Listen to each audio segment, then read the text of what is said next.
Y continuamos con más acá en La Primera. ¿Y usted?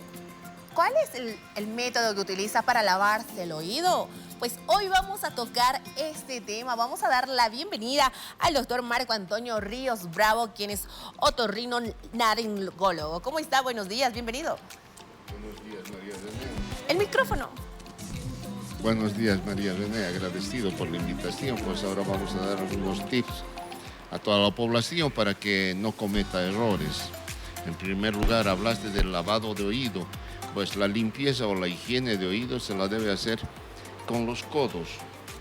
Eso yo le preguntaba, ¿cómo es como los codos? Sí.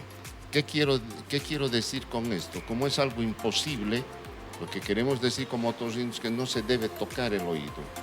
Porque al hacer uso de tapita de punta bola, mondadientes, palo de fósforo, clavo, llave, trabita de cabello, etcétera, etcétera, ustedes introducen para poder hacer higiene, sacar la cera del oído, que eso es normal tener.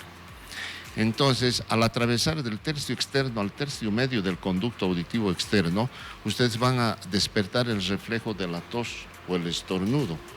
Es fija que se van a clavar el artefacto o el cuerpo extraño con el que están queriendo hacer una higiene.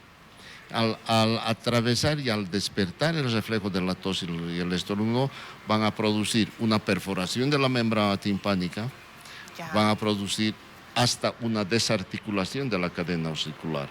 Se puede desarticular el martillo del yunque o el yunque del estribo. Entonces, ese ya se convierte en un tratamiento netamente quirúrgico, que muchas veces el paciente no está preparado para una cirugía de emergencia. Claro que como otorrinos nos conviene, mientras más operemos mejor, pero el dañado es el paciente. Por eso es que qué bien ha sido esa tu pregunta para poder dar el tip. El oído normalmente desde que uno nace hasta que se muere, solo se limpia por una forma y es con aceite.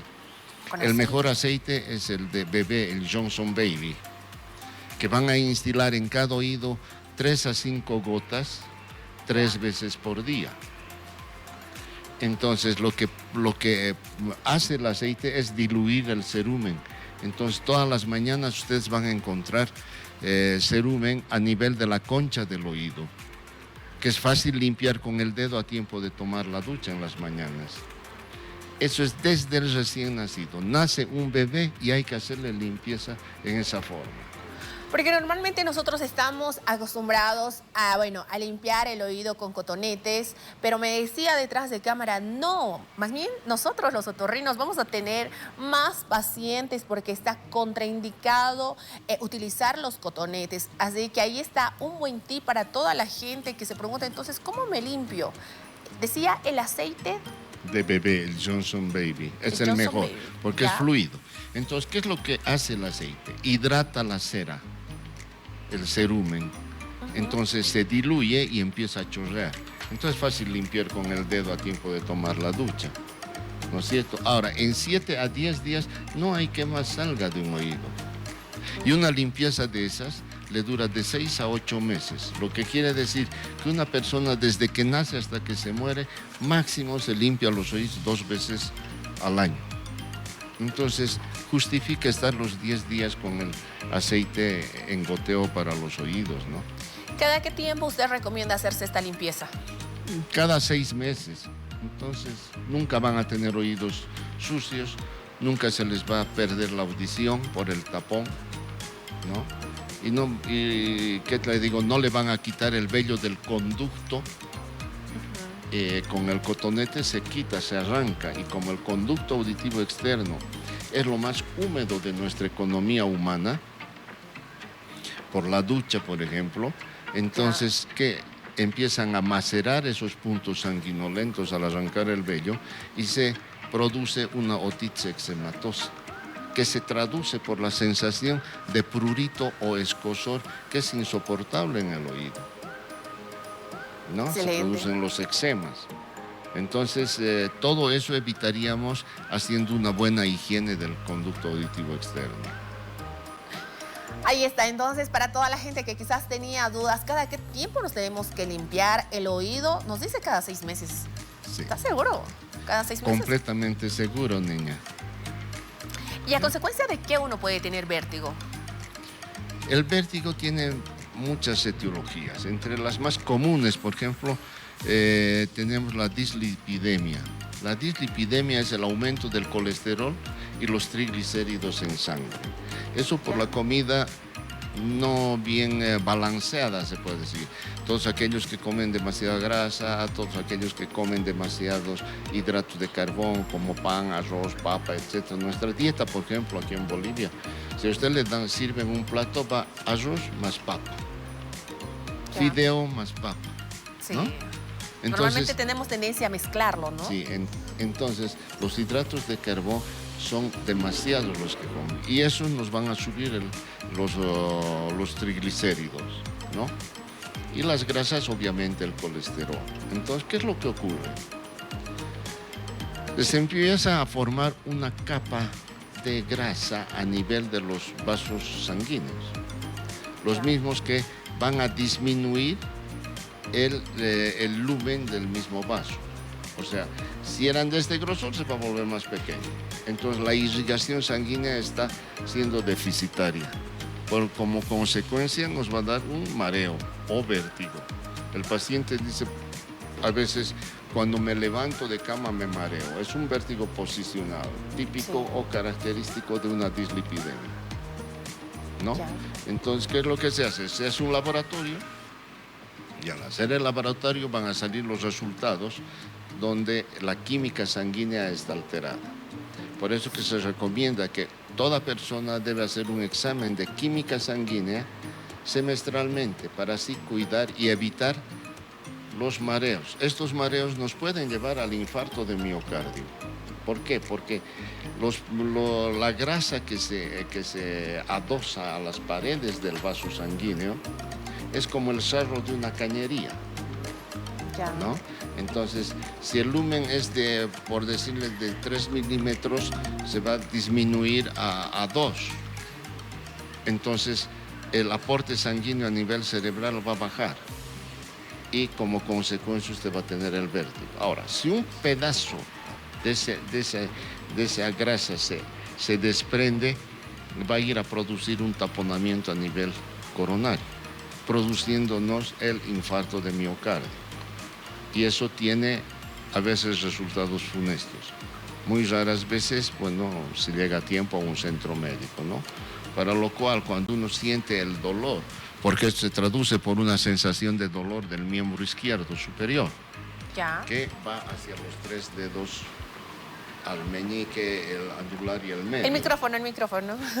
Y el medio. Entonces, van a estos dedos que se pone, es un dolor tan intenso que el paciente, pues, a veces no sabe reconocer y no sabe cómo actuar. Entonces, ¿qué se aconseja? Que el paciente, ni bien sienta eso, cruce los brazos y empiece a toser. Entonces, esa es una forma de hacer un masaje cardíaco hasta llegar a un centro médico, donde ya, bueno, va a ser atendido, ¿no? Claro, porque mucha gente piensa cuando ya está teniendo este vértigo, estos mareos, que se le va a pasar, ¿no? En algún momento se le va a pasar, pero muchas veces se intensifica, es más fuerte. ¿Ahí usted qué recomienda? Normalmente el paciente lo que cree es que está demasiado tenso. Sí. Que ese mareo es netamente por estrés. Hay que diagnosticarlo el mareo, pero a inicio. Y no pensar que es un estrés, que es un exceso de trabajo, que es un cansancio psíquico, que es un cansancio físico, no. O sea, no hay que suponer, sino tenemos que estar seguros de cuál es la causa, la etiología del problema. Ahí está, bueno, estamos hablando de esos temas bastante importantes. Hoy hemos hablado del vértigo y el lavado de oído, que es muy importante que la gente sepa y, bueno, puede evitar, ¿no? Puede evitar lo que nos decía, los cotonetes, si nos metemos alguna trabita o algo para limpiarnos el oído, esto está contraindicado. Hoy en día, por ejemplo, y los niños a partir de los 4 o 5 años empiezan a descubrir los orificios del rostro y muchas veces se meten arvejas, pepitas de plástico con las que juegan, o las de plastoformo a la nariz y al oído, ¿no? Entonces es muy común encontrar cuerpos extraños ahí. Ahora, ¿cómo los padres pueden saber si es un cuerpo extraño o está agripado, acatarrado por el moco verde? Cuando el moco es verde de una sola fosa nasal, es que quiere decir que hay cuerpo extraño. Todo síndrome gripal o cualquier proceso infeccioso a nivel nasal, siempre va a salir el moco verde, pero de las dos fosas. Si es de un solo lado, estamos hablando de cuerpo extraño. Tienen que acudir a especialidad. ¿Por qué? Porque normalmente lo que quieren hacer los padres o los familiares muchas veces es sacar con pinza el cuerpo extraño. Si se trata de una perla, por ejemplo, en nariz, esa perla no la van a poder sacar con pinza, ¿no? Entonces la van a empujar y puede entrarse hasta pulmón. Entonces nosotros tenemos, y todo especialista tiene su material, y con qué se extraen los cuerpos extraños de nariz, son con las sondas de ITAR, que son específicamente especiales para sacar cuerpo extraño de nariz. Ahí están las diferentes recomendaciones que hemos tenido del doctor Marco Antonio Ríos Bravo, quien es otorrino y va a estar todos los martes acá en el programa La Primera dándonos los diferentes consejos. Hoy ha sido un gusto haberle tenido acá, doctor. Muchísimas gracias. Las gracias así le doy yo, María René, por la entrevista y gustoso de poder... ¿Podemos adelantar el próximo martes qué tema vamos a tocar? El proceso que es muy común, el proceso amigdalar, me gustaría hablar, sobre las amigdalitis crípticas crónicas que traen demasiado problema y que muchas veces decimos, no, es niño y tiene que pasar y pasar y pasar, claro. Y es antibiótico tras antibiótico. Ahí está. Es un tema que vamos a hablar el próximo martes acá en La Primera. Muchísimas gracias, doctor. Hoy hemos estado con el doctor Marco Antonio Ríos. Nosotros continuamos con más en La Primera.